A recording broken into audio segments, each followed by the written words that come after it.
अगदी मऊ लुसलुशीत असे पोह्याचे धिरडे किंवा पोह्याचे उत्तप्पे कसे करायचे हे आज आपण आपल्या आजच्या व्हिडिओमध्ये बघणार आहोत. अगदी इतके मऊ की एकदा खाल्ल्यानंतर परत परत खावेसे वाटतील.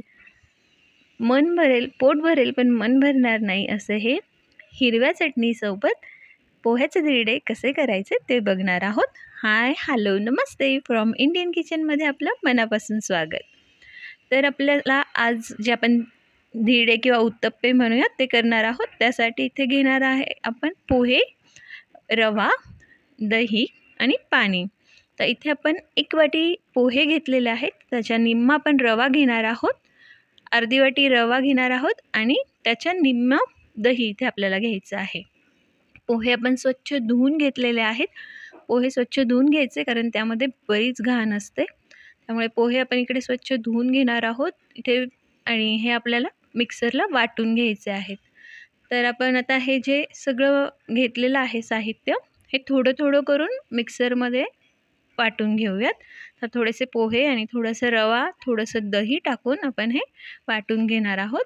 हे 2 बॅचमध्ये मी इथे सगळं बारीक करून घेणार आहेत, जेणेकरून आपलं जे बॅटर आहे ते अगदी छान मऊ होईल आणि बारीक होईल आणि सगळं बॅटर, सगळं साहित्य आपलं एकत्र होईल.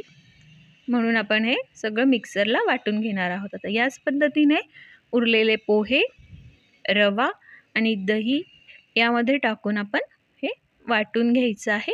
पाणी जसं जसं लागेल तसं तसं आपण यामध्ये वाटताना टाकणार आहोत आणि हे सगळं वाटून तयार आहे. तुम्ही इथे बघू शकता हे आपण बारीक करून घेतलेलं आहे. तर साधारण हे आपण 10 मिनिटासाठी झाकून बाजूला ठेवणार आहोत. तोपर्यंत यासाठी आपल्याला जे लागणार आहे साहित्य ते आपण बारीक चिरून घेऊया. आता इथे मी कांदा, शिमला मिरची आणि गाजर घेतलेला आहे. तुम्हाला हवं असेल तर तुम्ही यामध्ये अजून वेगळ्या भाज्याही टाकू शकतात, जसं श्रावण घेवडा किंवा कॉर्न तुम्ही इथे वापरू शकतात. आता हे थोडंसं घट्ट वाटतंय मला, आपण याला पाणी टाकून थोडं पातळ करून घेऊया. इथे पाणी आपल्याला जसं जसं लागेल तसं तसं आपल्याला यामध्ये टाकायचं आहे. पण साधारण जेवढे पोहे आपण घेतले होते तेवढं पाणी आपल्याला इथे लागेल एक अंदाजाने. तर इथे 1 वाटी जर पोहे घेणार असाल तर 1 वाटी पाणी वापरायचं आहे. पण तरी साधारण ह्या पद्धतीने कन्सिस्टन्सी आपल्याला हवी आहे.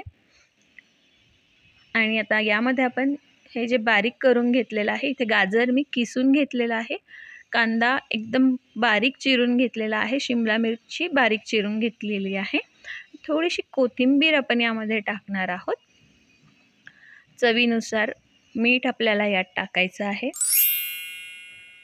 आणि हे छान एकत्र करून घेऊयात, हलवून घेऊयात. आणि यानंतरही आपण इथे पाण्याची कन्सिस्टन्सी बघूयात. वाटलं तर वरून थोडंसं पाणी टाकायचं आहे. एकदा हे हलवून घेतलं म्हणजे आपल्याला त्याचा घट्टपणा कसा आहे हे लक्षात येईल. अगदी सकाळच्या घाईगडबडीत हे पटकन होणारे, खूप जास्त वेळ न लागणारे असे उत्तप्पे, बरं चवीलाही खूप चविष्ट असतात, खूपच छान लागतात. आणि एवढंच काय, हे अगदी गार झाल्यानंतर सुद्धा घामट होत नाही, अगदी तसेच छान मऊ राहतात. बऱ्याचदा असं होतं की उत्तप्पे गरम गरमच छान लागतात, पण या पद्धतीने तुम्ही उत्तप्पा करून बघा. अगदी तुम्ही मुलांना टिफिनमध्ये सुद्धा हे देऊ शकतात, ऑफिसलाही तुम्ही टिफिनमध्ये घेऊन जाऊ शकतात. गार झालं तरी याची चव छान लागते आणि मुळात हे घामट होत नाही, ओलसर होत नाही, अगदी छान राहतात जसेच्या तसे. तर थोडंसं यामध्ये मी पाणी टाकून घेते. साधारण मी इथे 1 वाटी आणि वरती थोडंसं पाणी टाकलेलं आहे, जास्त नाही. हे सगळं हलवून झालं आहे. तुम्ही इथे बघू शकता त्याची कन्सिस्टन्सी या पद्धतीने आपल्याला हवी आहे, साधारण आपण उत्तप्प्याला जसं बॅटर ठेवतो तसं. तर इथे तवा गरम करायला ठेवलेला आहे, त्यावर तूप पसरवून घेऊयात. शक्यतो तूप वापरा, तुपाने उत्तप्प्याला खूप छान चव येते. आणि आता हे बॅटर आपण यावर टाकून एकसारखं सगळीकडे पसरवून घेऊया. इथे साईज तुम्ही तुमच्या पद्धतीने छोटी मोठी घेऊ शकतात. 1 कपाच्या मापामध्ये साधारण 6 उत्तप्पे मध्यम आकाराचे होतात. ते व्यवस्थित टाकून आपण याला एकसारखं गोल आकारात व्यवस्थित सगळीकडे पसरवून घेऊया. आता यात आपण भाज्या टाकलेल्या आहेत, त्यामुळे पसरवायला थोडासा त्रास होतो, पण तुम्ही एकसारखं पसरवून घेतलं तर हे खूप जाडही ठेवायचं नाही आणि खूप पातळही करायचं नाही आपल्याला.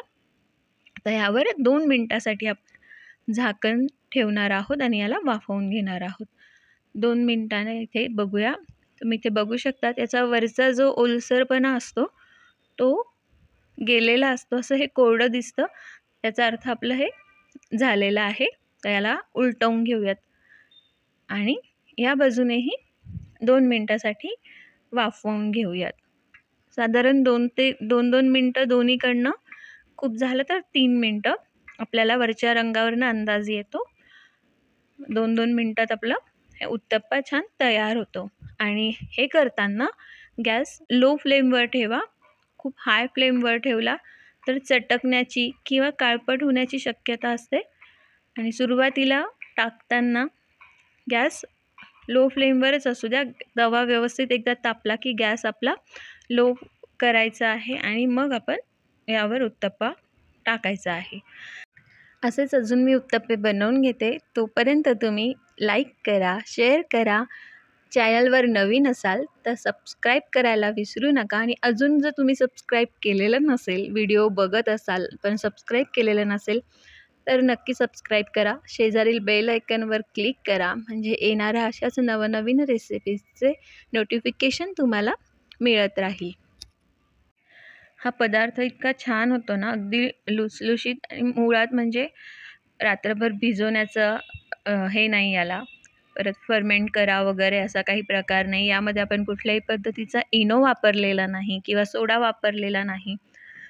फक्त दही टाकून 10 मिनटासाठी आपण याला झाकून ठेवलं. 10 मिनटाने हे छान व्यवस्थित होतं. आणि मेन म्हणजे गार झालं तरी छान लागतं. त्यामुळे आपण हे टिफिनला घेऊन जाऊ शकतो. सकाळी घाई गडबडीच्या वेळेत नाश्त्यासाठी बऱ्याचदा प्रश्न पडतो काय करावं. अशा वेळेला हा छान असा मस्त नाश्ता आपला पटकन तयार होतो. तर याच पद्धतीने मी इथे सगळे उत्तप्पे बनवून घेतलेले आहेत. तुम्ही इथे बघू शकतात किती हा मऊ झालेला आहे आणि कितीही याला कसंही ठेवा तो तुटत नाही आहे. छान एकसारखा झालेला आहे. इथे आपण याची पुदिन्याची हिरवी चटणी बनवून घेतलेली आहे आणि टोमॅटो सॉस ठेवलेला आहे. तुम्ही इथे टोमॅटो सॉससोबत खा, चटणीसोबत खा किंवा दह्यासोबत खा. हे कशाबरोबरही छान लागतं. अगदी लोणच्यासोबतसुद्धा तुम्ही याला सर्व करू शकतात. इथे आपला असा हा छान उत्तप्पा तयार आहे. तुम्ही नक्की करून बघा. कसा झाला कमेंट्समध्ये नक्की कळवा. अशाच नवीन रेसिपींसोबत पुन्हा भेटूया पुढच्या व्हिडिओत. तोपर्यंत नमस्ते.